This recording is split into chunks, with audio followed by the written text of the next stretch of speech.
Hey everybody, my name is Chris Lewellen, and I am the Tippah County Development Foundation Director. I'm a lifelong resident of Tippah County, and I'm happy to call Tippah County my home. We at the Development Foundation know that we must ensure that Tippah County offers a wide variety of ways for our citizens to make a good living and have a great quality of life here. We know that we must move Tippah County forward into a future that causes our high school graduates to want to make Tippah County their home and to know that they can have a good life here. We believe that the only way for Tippah County to move forward is for us to move forward together. It will take all of us to ensure that our children and our children's children have a great place to call home in Tippah County. In this series of interviews, released weekly this fall of 2024, you'll hear from some incredible people living in Tippah County. Some of these folks never left home, some left for a while and came back, and some moved here as adults. We wanted to let you hear their reasons for choosing Tippah County as their home and their hopes for the future of Tippah County. The interviewer is Mr. Austin Hamilton, a lifetime citizen of Tippah County. Austin currently serves as the career coach for Ripley High School and served last year as the Walnut High School career coach. We thought he would be the perfect person to talk to our group about their hopes and dreams for their hometown. If you enjoyed this interview, please check back weekly to listen to each new interview and share them with a friend. Let's move forward together and make Tippah County the best that it can be.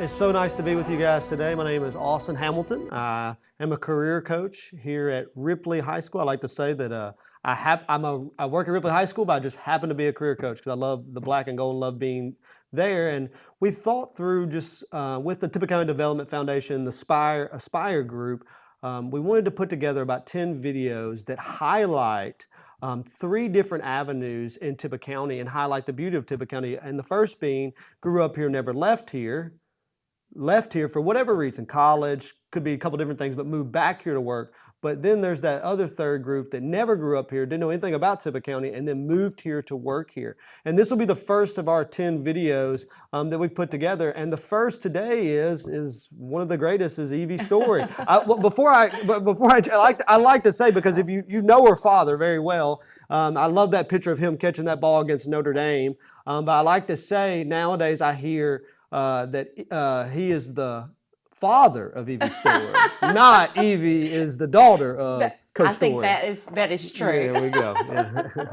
Well, hey, with that being said, tell us a little bit about yourself, what you're doing now, career-wise. Okay, yeah. So as you said, I am proud to call Ripley and Tippah County home, and have actually worked outside of the area most of the time since I graduated from Mississippi State University. And Austin, just to kind of date ourselves. Now hang on a second. You can't just rush past a statement like, I went to Mississippi State and my dad beat Notre Dame. And I still ate while I was in college. Okay. Well, hey, I just wanted to point that out, Coach Storey. This is a Mississippi State grad, but go ahead. Right. I was still able to eat, and my dad finally did put on a little maroon last year for my niece Omega, who graduated from there as well. Chris, your great friend, redeemed the family, and he himself graduated from Ole Miss, but Kendrick and I both went to Mississippi State, and Dad was very supportive of that, and I think we'll talk about that throughout the interview, with just his importance and focus on education and investment in the community. But after Mississippi State, actually moved back home, and I took a job. My first job was working in Tupelo, because I knew I had to have a job, and I was like, I'm going to find something in my major, but I need some money now. So I actually just answered an ad in a temp service, which showing all roads being connected. When I went in the tip agency, that was someone also like me that was a commuter that worked there. She was from Ripley, and actually handling the hiring there. I got a job at M&F Bank, which was very community minded, and it just kind of went from there with me working there, but then someone taking interested in what my degree was in, my community focus, and I started a job with Create Foundation, who I think you're familiar with. And it just kind of went from there, and I think we'll probably cover some of the other, like my current employer is the Boys and Girls Clubs of North Mississippi. Okay, so you've been in, well, you've seen a couple different sectors here, but particularly in nonprofit, your last, what, 10, 15 years? That's been my life, and it's all come full circle because here in Tippah County, I was a part of 4-H, I was a part of the Girl Scouts, obviously any park and rec thing. So community has always been kind of the main, focus in my life, and it's just been amazing to see. And that was through a conversation at the bank that just kind of came full circle, what my degree was in, what my background and my growing up. And then they were like, I think you'd be a great fit for our folks over here at Create. And just kind of led to a nonprofit career from there. Well, that's awesome. Well, hey, with that being said, I know how much you invest in communities in and around us, particularly in North Mississippi. So I'm always so encouraged to see you on Facebook and see all the awesome things you're doing and the big smile always in every picture. So we love what you do. But with that being said, you do work all over North Mississippi, and you have worked all over North Mississippi. Like you have a big bucket you're working with here. Yes, so I think my job security is good because I can travel and commute lots of different places. But with that being said, I mean, we have a lot of our workforce here in Tippah County that may work outside of Tippah County. But with that being said, I'm sure you've had opportunities to move up, move out, places to kind of go. Why stay in Tippah County? Why make Tippah County your primary residence where you sleep more times than not? Why make that your primary residence when you could just go live in Tupelo or in somewhere else? Yeah, I think that I would answer that in two ways. The first reason would be my main draw of being here is I'm very family oriented. I'm very family focused. And because of that family connection, that's kind of created some opportunities for not only my probably experience, but other people can relate, living in family-owned homes and things that you have pride in, that you want to take care of, and you want to pass those legacies on, and kind of and it's kind of an importance to you when that's kind of put in your hands as now the adult to kind of oversee those things and be the caretaker of those. Likewise with my local church, very much involved. As time has gone on, I take a lot of leadership roles with that. So for me personally, that means a lot. And that's a lot of my big reasons of the reasons why.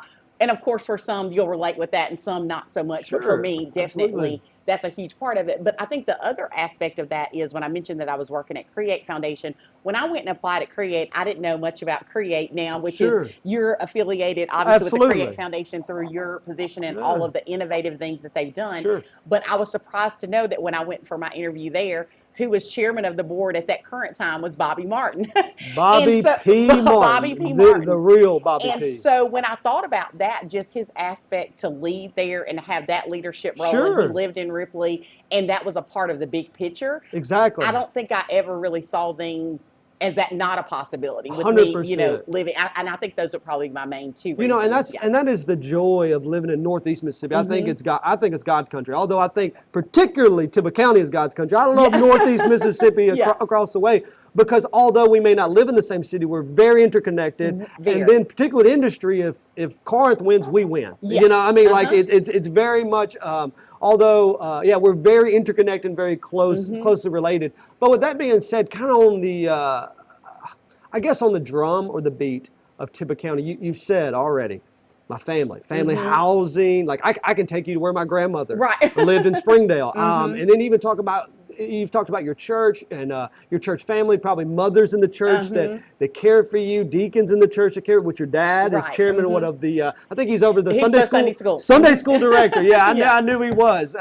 But any other, I guess, unique things about Tippah County that you just love, like you would love to put it on display for everybody? Well, I mean, I think one of the things that I found out is I don't think we understand how fortunate we are here. I think sometimes it takes other people to really let us understand. One of the things I can think about is one of my college roommates grew up in Oakland, California. And one of the main places she loved to come and visit was here. And she liked going to my Aunt Sally's house. She purchased a car from here. I mean, I think to realize like all of those benefits that we had available, 100%. Whether that's I'm getting fresh vegetables from my parents' house and those kind of things, just things that we've taken, for granted, 100%. I think. But also just the conversation starters. So I was presenting for a group with Boys and Girls Clubs in Tennessee today, or earlier this week rather, and so somebody that knew where I was from said, Sure. one of our board members who now lives here is from Oxford, and one of the first things he wanted to know is,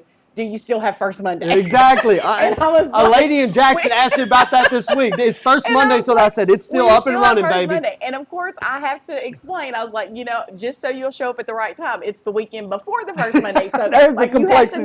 You have to know how this works. But in Tippah County, if you don't know when it is, you will know once you hit 15. But just the idea, and with all of the great things that we have here, and of course, in my time frame, with me, I'm now like 44. All of the changes that I saw with all of the things that we have to offer and that are just readily available. And oftentimes we hear in Tippah County, like, it's so small, which is not a bad thing. There's great pieces to that.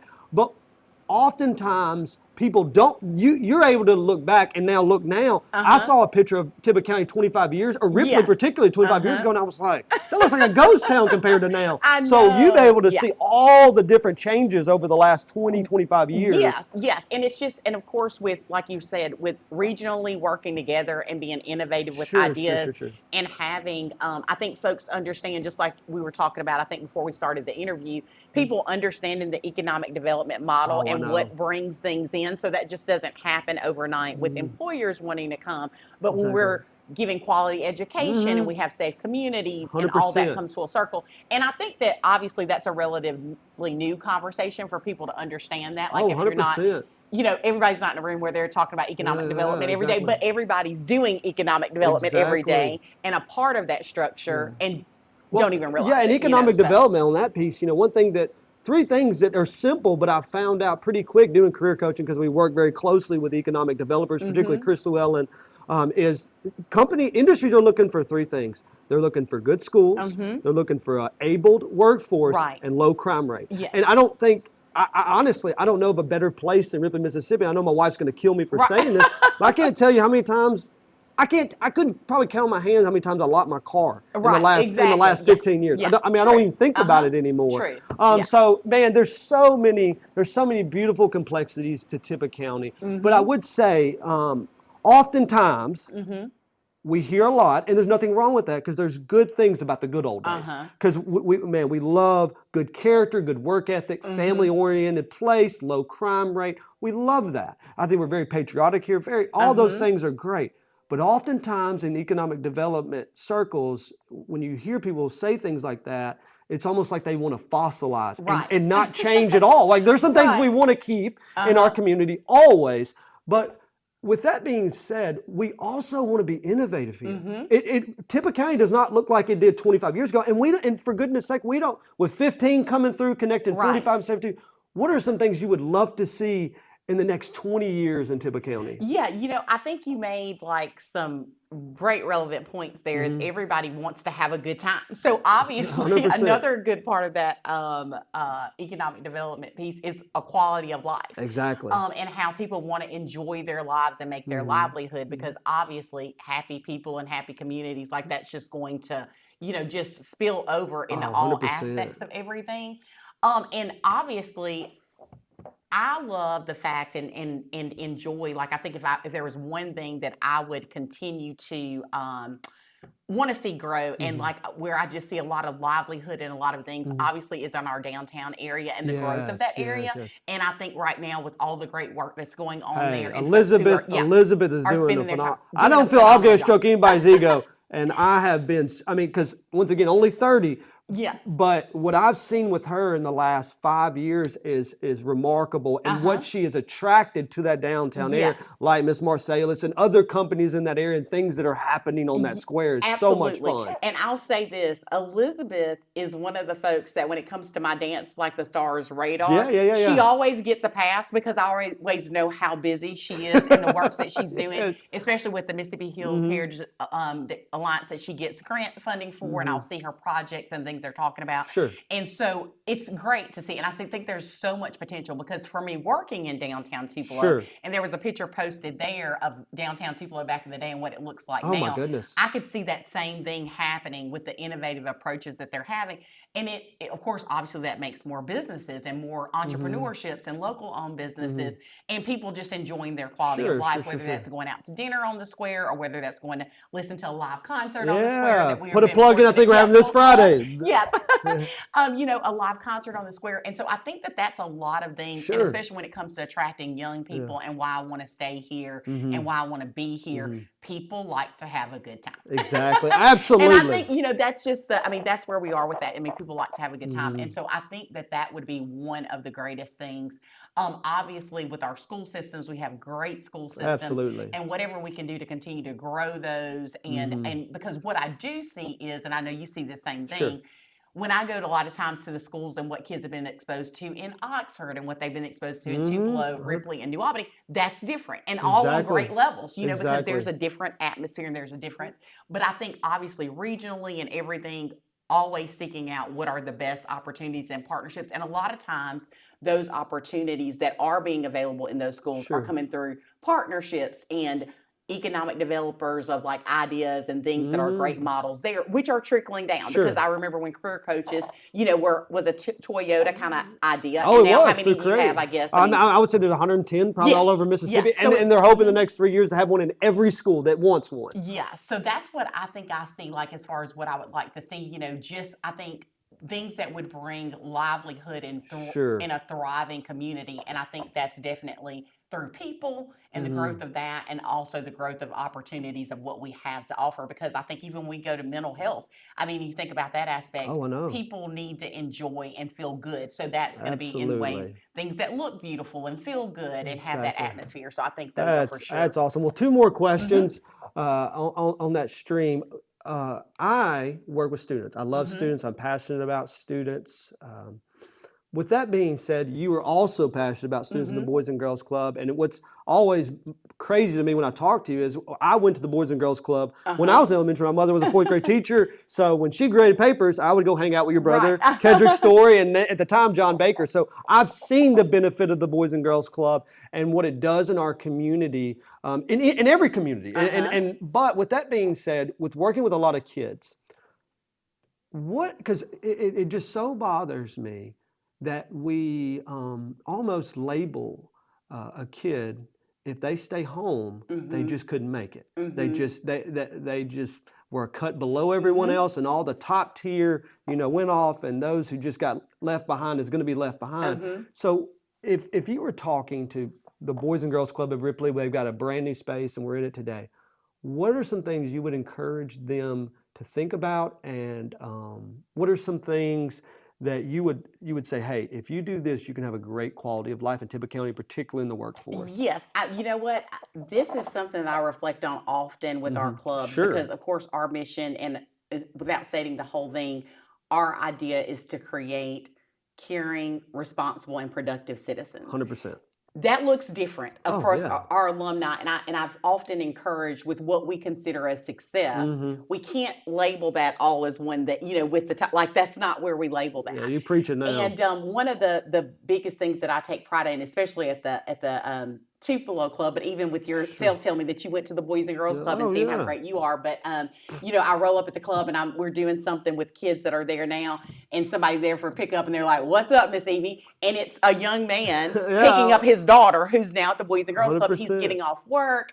We've got kids that are entrepreneurs who are now teaching at TCDF and different, ECEC in Tupelo. And there's so many, those are some basic skills and qualities, I think, when you realize of how to be reliable, how to be trustworthy, how to be a leader, how to be, with those things that really, and so whatever that success is defined as is you, and whatever your goal is, that's your personal goal and your personal area 100%. Of growth. So I think just overall with what we label as success, because as far as I'm concerned, if you have great healthy families and you're taking care of your family, working every day, contributing to society, and that's what it is for you, I think that's great. And I think if you're one of our alumni who's gone on to do more, we've got a young man now I can think of is an engineer for Samsung. Obviously, that's awesome. Absolutely incredible. But I think that he probably would tell you, kind of making him show up at ballroom dance class and not giving him some option, about that. That's been equally as successful, with the things that they have been equally successful with the things that they've gone on to do. But so I think that's different. for all of our students. And I think as a society, we just need to take a step back and take a look at how we really measure success and what our model has been for that and adjust. And this is something that I've been very passionate about with kids lately, because oftentimes we have those kids that everyone wants to spotlight and interview and all of those things, which is great. I love it when they go and be an engineer or pre-med or all of those things. All those things are great. But I worked on the line at Ashley this summer, one, because I'm off during the summer. I'm a contract 195 days out of the year, make a little extra money, but also I wanted to get to know advanced manufacturing. Ashley is the largest furniture factory in the world. We have that in our backyard. Billions of dollars are made every year. People are employed all over Tippah County and even outside of Tippah County. But I worked with a guy on the line this year, and I think he was 27, 28. He built arms, and one of the hardest workers I've ever been around. And one of the smartest guys I've ever been around. Could pick up anything.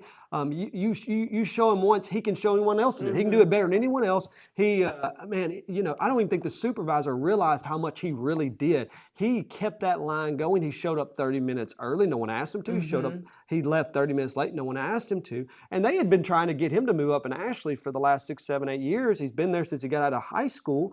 And yet he just says, I like what I'm doing right now. Maybe one day, but I'm good with my hands. I work hard. He came from a tough background.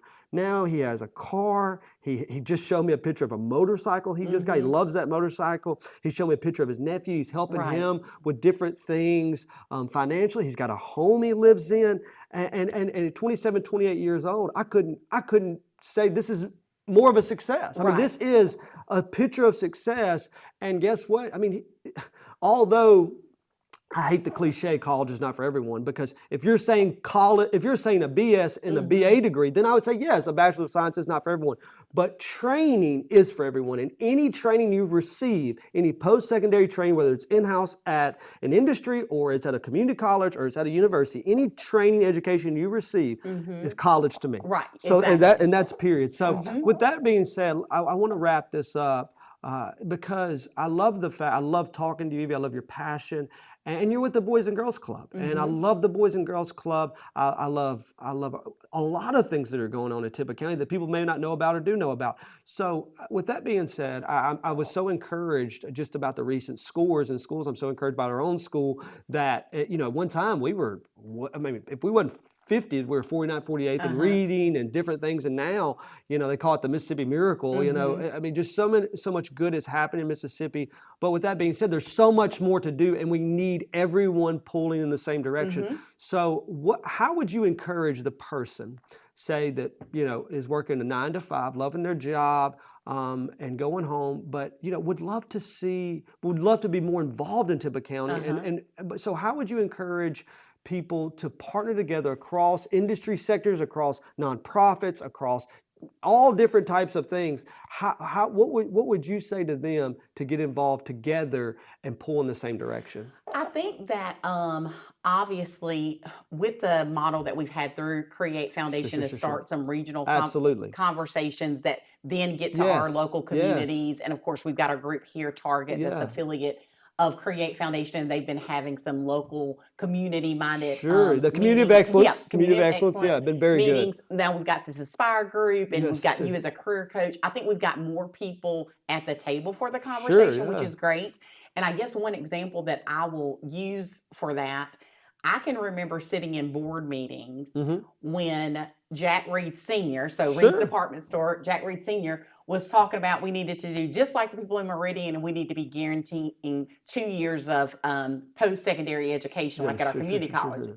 I can remember with Lewis Whitfield writing on a piece of paper the initial idea of tuition guarantee that was going to affect people that I knew, like that's going to trickle down. And so I realized how that happened. And I think now that we have, and I think about when I was working at Create, like back in 2002, obviously, we were just getting into MySpace at some point with that. Like now we have all this access just to access this video and hear. And you use examples like Ashley Furniture, and we're talking about the Boys and Girls Club.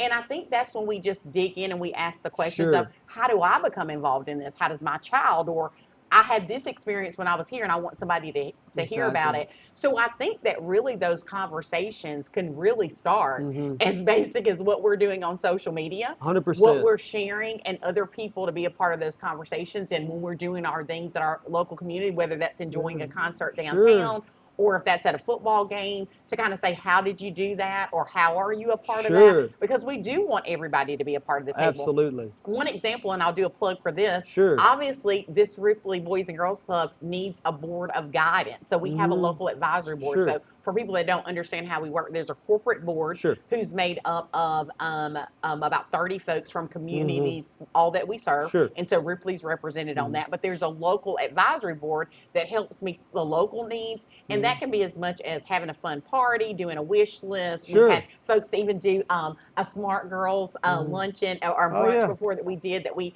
just creative ideas. So we're looking for people to be involved. So I think that some of those things now can be as basic as the conversations that we're having with our friends, our neighbors, and people on social media to say, how are you a part of that? Or I want to be a part of that and have a voice in that, or this is my experience with that, because that's what we're trying to do, is get everybody involved. Well, and with that being said, and I do want to say this, on that piece of getting involved, I'll never forget, there was a tragedy this year at the school. A young man passed, and they called me and asked me to come over and counsel with some kids. And I'll never forget, I was sitting in the room talking with some kids, and your dad walked in. And they called, your dad hadn't been in education for years, but he has been so involved, and he refuses, this is something, and I don't know if I'm going to stroke anybody's ego, he has refused to retire and stagnate. I like to say he retired. He just put on new tires, and now he is, like I said, the school called him because he is a pillar in this community, and and he's on boards, and he's invested.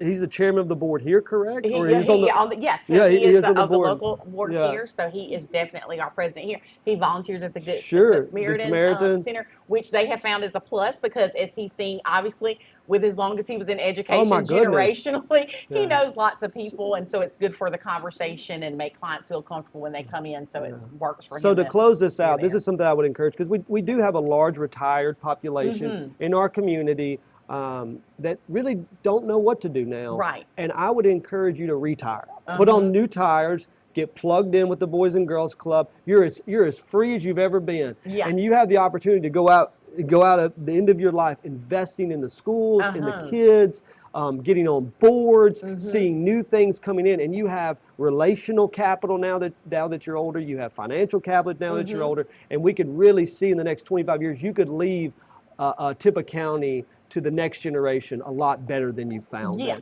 Absolutely. So with that being said, I do want to say this though, it is an incredible honor to know you, Evie. It's an incredible honor to interview you.